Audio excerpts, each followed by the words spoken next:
A mediados de agosto de 1890 se efectuó uno de los sepelios más concurridos en la historia de Waterbury, Connecticut.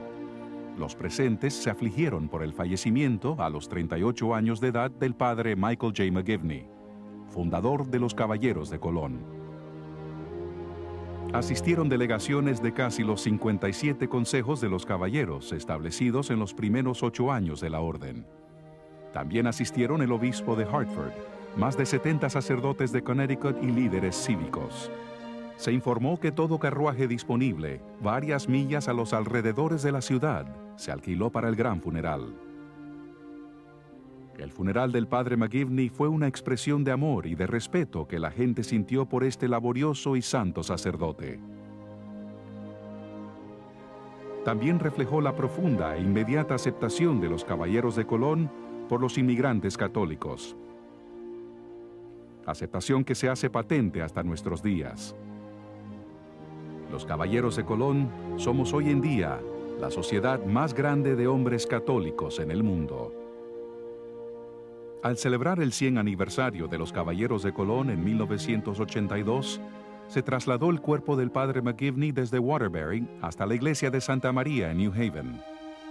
Ahora sus restos descansan en la iglesia donde diariamente se ofrece una misa por el eterno descanso de los miembros de la orden que han fallecido y por sus esposas.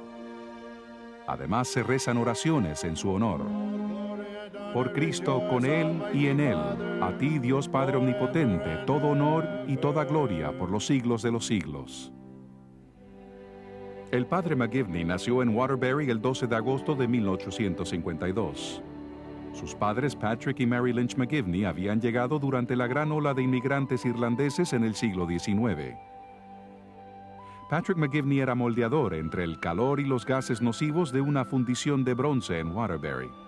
Mary McGivney fue madre de 13 hijos, de los cuales 6 murieron en la niñez.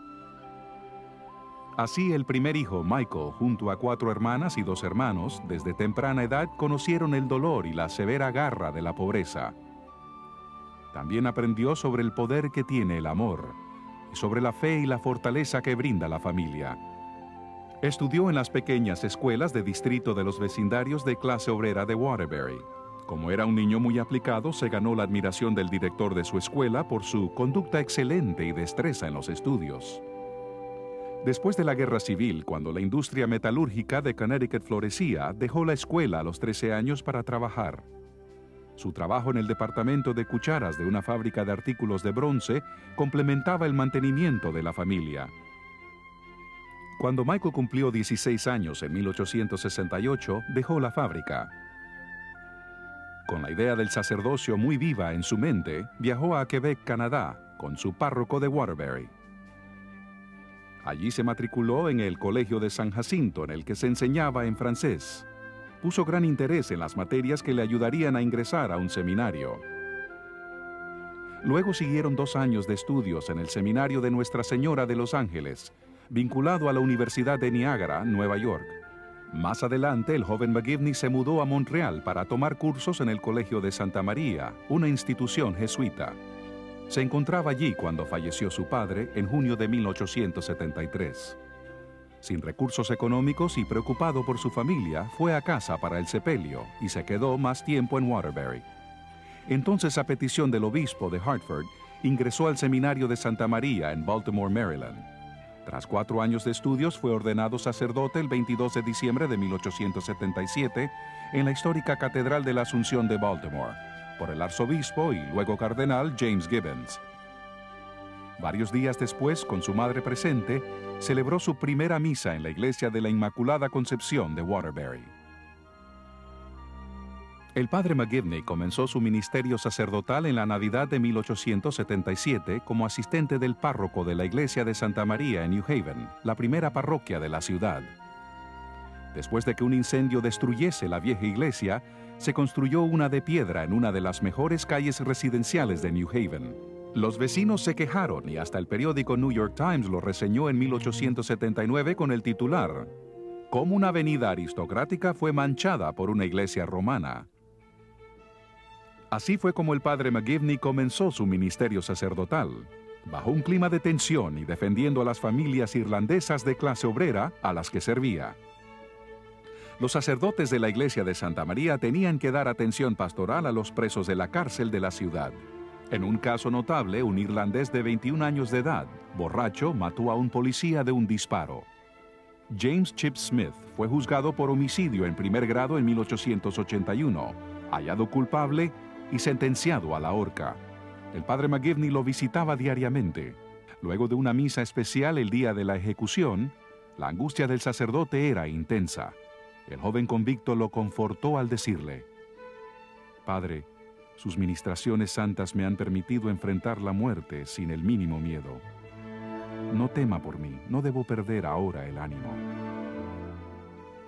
El padre McGivney trabajó intensamente con los jóvenes de la parroquia de Santa María, dando clases de catecismo y organizando una sociedad de total abstinencia para combatir el alcoholismo.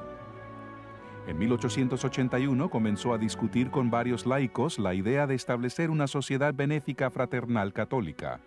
En una época en que los clubes parroquiales y las sociedades fraternales tenían mucha acogida entre el pueblo, el joven sacerdote sabía que debería existir algo para fortalecer la fe religiosa y a la vez atender las necesidades económicas de las familias agobiadas por la enfermedad o muerte del proveedor de la familia. Su concepto de una organización dirigida por laicos, pero asociada con la Iglesia, fue la base para la acción católica laica. Discutió ese concepto con el obispo Lawrence McMahon de Hartford, quien le dio su endoso. Viajó a Boston para hablar con la Orden Católica de Guardabosques de Massachusetts y viajó a Brooklyn para consultar con la Legión Católica de Benevolencia. También se reunió con otros sacerdotes de la diócesis. En todo lugar buscaba información que pudiera ayudar a los laicos católicos a organizarse en una sociedad benéfica. Quienes conocieron al padre McGivney durante ese periodo quedaron impresionados por su vitalidad y entrega. El padre Gordian Daly en una ocasión dijo: «Solo lo vi en una ocasión, y sin embargo recuerdo ese rostro pálido pero angelical como si lo hubiera visto ayer». Era el rostro de un sacerdote y eso lo explica todo. Era un rostro que reflejaba una paz increíble. No había nada severo en ese semblante, aunque tenía una gran energía. William Geary, uno de los fundadores de la orden, dijo que en la primera reunión del Consejo en 1882, el padre McGivney fue aclamado como fundador por 24 hombres llenos de regocijo y agradecimiento, quienes reconocieron que sin su optimismo, su determinación de alcanzar el éxito y sin sus opiniones y consejos, hubieran fracasado. El padre McGivney sugirió que la orden se llamara Hijos de Colón. Así se unirían el catolicismo y el americanismo a través de la fe y la visión del descubridor del Nuevo Mundo. Hijos fue sustituido por caballeros porque miembros claves del grupo organizador, que habían luchado en la guerra civil y nacido en Irlanda, consideraban que sería aconsejable un ritual noble en respaldo de la causa incipiente de libertad civil católica. La primera referencia pública sobre la orden la hizo el New Haven Morning Journal and Courier el 8 de febrero de 1882, que la primera reunión de los Caballeros de Colón se había efectuado la noche anterior. El 29 de marzo, la legislatura de Connecticut otorgó permiso legal a los caballeros para constituir una corporación. Los principios de la orden en 1882 eran unión y caridad. Fraternidad y patriotismo se añadieron después. Desde sus comienzos, cada uno de estos ideales desempeñó un papel importante en las ceremonias. Los temas relacionados con Colón, dice el historiador Christopher J. Kaufman, reflejan con orgullo la promesa americana de libertad, igualdad y oportunidad. En abril de 1882, el padre McGivney, con el consentimiento del obispo McMahon, escribió a todos los párrocos de la diócesis de Hartford. El propósito principal de la orden, escribió, es disuadir a los católicos de unirse a sociedades secretas, brindándoles mejores beneficios en caso de muerte o enfermedad. Exhortó a cada párroco a ejercer su influencia para formar un consejo en su parroquia. El padre McGivney instaló formalmente a los primeros oficiales del Consejo San Salvador número 1 de New Haven en mayo de 1882. Para mayo de 1883, el Consejo número 2 se había instituido en Meriden, Connecticut, y el obispo McMahon, muy impresionado con la organización, se hizo miembro del Consejo número 11 en 1884, en el que sirvió como capellán.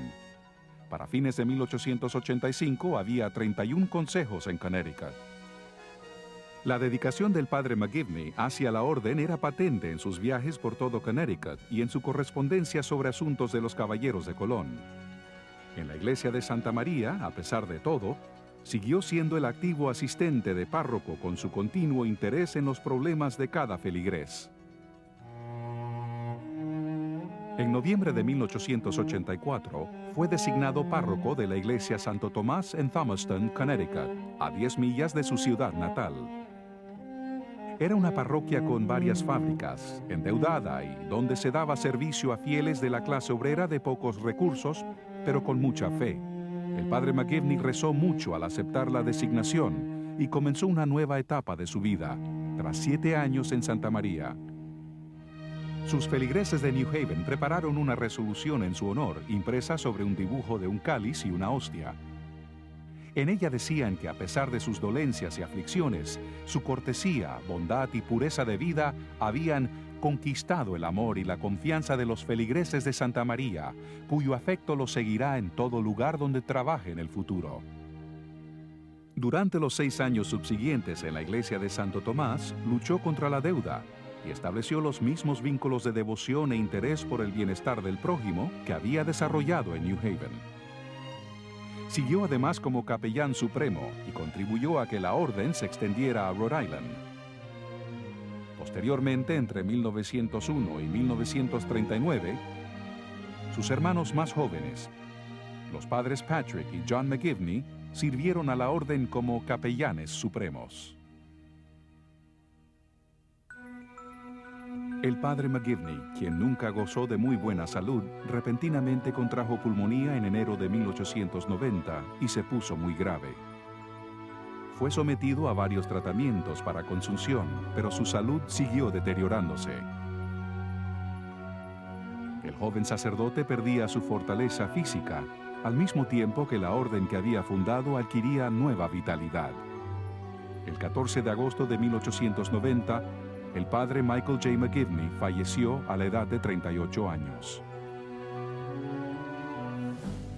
En 13 cortos pero muy productivos años como sacerdote, la piedad y la compasión del padre McGivney se ganó el amor de los que sirvió como sacerdote y párroco. Con sus inspiraciones cristianas, liderato y tino administrativo, se ganó la lealtad y el afecto de los miles de personas que lo conocieron como el fundador de los Caballeros de Colón. Desde el día que la fundó, la organización ha fortalecido a los católicos en su fe, les ha ofrecido un medio para afianzar su seguridad económica en un mundo a veces egoísta y les ha elevado el autoestima. Desde su humilde comienzo en el sótano de una iglesia, los Caballeros de Colón se han desarrollado extraordinariamente. Hoy combinan el fraternalismo católico con una de las empresas de seguros más exitosas de los Estados Unidos. Más de 12,000 consejos están activos en 13 países. Además, más de 1.600.000 Caballeros de Colón contribuyen actualmente más de $100 millones y más de 50 millones de horas como voluntarios en obras caritativas. Las 4 torres de sus oficinas centrales internacionales simbolizan la entrega de toda la orden a la caridad, unidad, fraternidad y patriotismo. La iglesia de Santa María de New Haven, que ha sido restaurada completamente y alberga el sarcófago de granito pulido con los restos del padre McGivney, ahora es el santuario donde los Caballeros de Colón hacen sus peregrinaciones al lugar donde nació la orden. En la primera misa en memoria de todos los caballeros fallecidos, celebrada en el año de la muerte del padre McGivney, se dijo: «Fue un hombre del pueblo. Sintió gran interés por el bienestar de toda la gente. Y toda la bondad de su alma sacerdotal se manifestó aún más en su incesante labor por ayudar a mejorar la situación del prójimo. Oh reverendo fundador, ese acto singular vuestro que dio vida a los Caballeros de Colón con toda certeza os ha hecho merecedor del gozo perpetuo y la paz eterna.